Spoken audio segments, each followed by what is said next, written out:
Jax is back.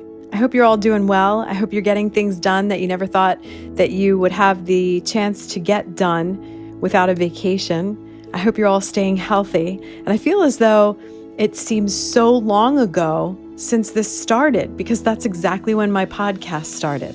So it's like, we've been watching this grow. We've been watching days go by, weeks go by. Hopefully we're not going to be saying more than 2 months go by, but we don't know what's going to happen. And we're just going to have to wait it out and see. Every day it's a different news story. Every day, we're reading something different in the newspaper, but I can assure you these podcasts will continue. Maybe not every day, but every once in a while, just so that I can start bringing back some great memories for me. We do a lot of talking about when I used to be on the radio, because it was such a big part of my life. It was 30 years worth of my life. And mind you, I'm 51, not afraid to say it. But the reason that we're jumping on this podcast today is because, and believe me, I don't just do podcasts to just talk about anything. It has to be something that's on my heart, something that I'm feeling very strong about, or maybe it's just a memory that pops into my mind. So a lot of times you are going to hear me bring up things that happened in my radio days, or people that passed by my life during my radio days, or just some awesome times that I can't let go of and I won't let go of. And that's what the good thing about memories happens to be. But while we're in the midst of this waiting game, and I call it the pause, I know that I can tell you we have finally finished watching Ozark. So I don't know what you're watching on Netflix or Hulu or what movies you're watching, but my husband and I have been watching Ozark for quite some time, and he's been dragging it out. He will not binge watch something, so we kind of had to savor it. But the other night I said, please, I don't have to work tomorrow. You don't have to work tomorrow. Let's just watch the final 3 episodes. Done. It's over. It's done. And now I understand what he was talking about. You get to the climax of something, it's over, and it's like a letdown. But boy, was that good. So if you haven't watched it yet, I really hope you get around to it. And then my neighbors were trying to get me to watch Don't Fuck with Cats. Have you seen this? Hunting an Internet Killer. I couldn't get by the first 20 minutes of the show.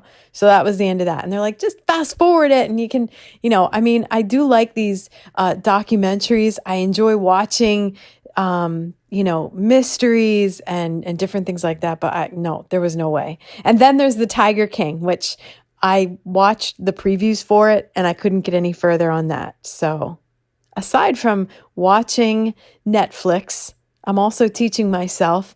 I don't need a printout for a recipe. I've been just learning to throw a lot of things together and give myself my own pedicure, because who knows when the nail salons are going to open again. Somehow I find myself being spoiled. I've put more miles on my sneakers these past 2 weeks than I ever have. I'm not kidding you. So I think in the past 5 days, I've done over 30 miles, but anyway, we had a social distancing retirement party in the neighborhood, which was really neat because we got all of the neighbors together and we kind of stood out in front of Randy's house and wished him well. And we all had a drink and we were able to see him, and we stood, far apart from one another. We didn't stay out there too long. And then we each went into our own houses and we kind of FaceTimed each other, where you could all get on the same channel there and do your FaceTiming. So that was pretty funny. And a really neat thing that I did on Sunday, since our church is closed, like many of them are, and they should be during the coronavirus, I encouraged not just my pastor, but a couple of the church ladies. That's what we call ourselves. We even sit together. It's great. It's very entertaining. But there were a group of us that got together on Zoom on Sunday morning, and I have titled it prayers in pajamas. So we all went around and each of us gave a high and a low that we had experienced throughout the week. And then whatever we needed to lift up in prayer, that's what we did for each other. So it was really neat. And it was something different to do. So you find your time doing things that you normally wouldn't have done before. I'm finding time to do a podcast. I'm finding time to, find new recipes and make new things and just enjoy the great outdoors. And I think social distancing is really bringing us closer together, except when I called my dad last night. Now, you're going to have to remember this story, okay? I want you to remember this story for the end of the podcast. I called my dad last night, who's in his 80s, and I said, "Hey, Dad, how are you?" And he said, "What do you mean, how am I?" How you doing? He's like, "I'm fine." And then I said, "What are you doing?" He said, "I'm doing the same thing that I was last night when you called." So you know what? He's perfectly fine. My mom and dad can take care of themselves. No issues there. But sometimes I just wish when I would call them that they would, open up to me and say, "Oh, it's so good to hear from you. And I hope you're staying healthy." But they like to do their own thing. I am happy for them that they're healthy. They're very independent. And you know what? I'm grateful for that. So just remember me calling my dad at the end of the podcast, all right? I still talk to a lot of people during the day, and, so many people can't get away from the news or choose not to. I have this underlying problem where I feel the need to fix people. Most of the time getting involved when I shouldn't. When you drive by an accident and you're driving really, really slow, and you'll see the first responders there and they'll say, "There's nothing to see here, just keep on going." Well, I'm that person who thinks that, maybe I could just do something. Maybe they just need something out of my car. I have some things in the trunk. Maybe I could be of help. Just, ma'am, keep on going. I'm that person that wants to do something, anything for someone every day. So this takes me back to my radio days again. And I warned you that most of the time I may be bringing up my radio career. But there was a man by the name of Donald Fry. And for those of you who know me, know Donald because he was a huge part of me and Y102 as well.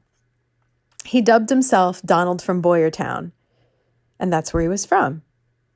He is the kindest, sweetest man you would ever want to meet. Exceptional dad, a wonderful husband, a loving son, perfect friend.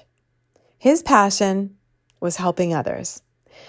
Kind of love making dreams come true. There isn't anything you would be ashamed to ask Donnie. Nothing. If you needed anything, he'd make it happen. So, we were kind of partners in crime this way. But this time I needed something. Something for Bullet. Now, Bullet was a fan of the morning show, and he would always call the request line. He was a United States Army veteran. We would chat almost every day. I mean, it was nonsense. It was pure nonsense talking, and he would be angry at the weather, the neighbors, the song I played on the radio, wanted to know the reason why I didn't pick up the phone on the second ring, tried to win every single contest. But you know what? Sometimes he was sober, sometimes he wasn't. I didn't question it. I gave him my cell number. I knew he was harmless. He didn't drive. He was on disability. Everyone needs someone, right? Well, one day he called. He had lived with his sister. I honestly don't know who cared for who at that point. I mean, you could tell when she had called in, they were up there in age, and they weren't cared for by anyone else, and they had each other. Well, her family pet had passed away. Bullet was devastated. I know it sounds like a very strange name, but this was his request. This was all he wanted. A white rabbit they had for many years. He asked if I could help him replace it. Easter was coming and rabbits were plentiful, but it had to be all white. Easter 2009. Donald found that white rabbit for Bullet within 24 hours, like he pulled it out of a hat. We would check on him every now and again. It's 2020. I've been out of radio 6 years or so. I still have Bullet's number. I called him today on my downtime. His phone's disconnected, so I'm sure since then, Bullet is probably having a better life right now. And I can't call Donnie anymore. He passed away in June of 2018 of a sudden heart attack at the age of 64. So I'll call my dad and my mom again. I'll call my friends. I'll call my kids, my family. And if I see you struggling, I will reach out and I'll try my best. I will return your call, maybe not right away if you need me. But I can't do magic tricks or perform miracles like Donnie did. He actually had a contact in his cell phone under God. I kid you not. It said God. I never questioned it. And he said, I'll bet you don't have his number. Donald was my wedding planner, my confidant, my miracle worker. You know, we all wish that we could call that person that's not here anymore. Or maybe you don't want to answer the phone when someone needs you to. Trust me on this one. When our time is up, we have nothing to do with it. So use this time wisely and do something with it. Phone a friend. And you know I'll be calling my dad. If not tonight, tomorrow. On the next podcast, my daughter Katie will be giving me advice. You don't want to miss that one. Jax is back. Jax is Back is brought to you in part by Queen City Family Restaurant and Visions Federal Credit Union.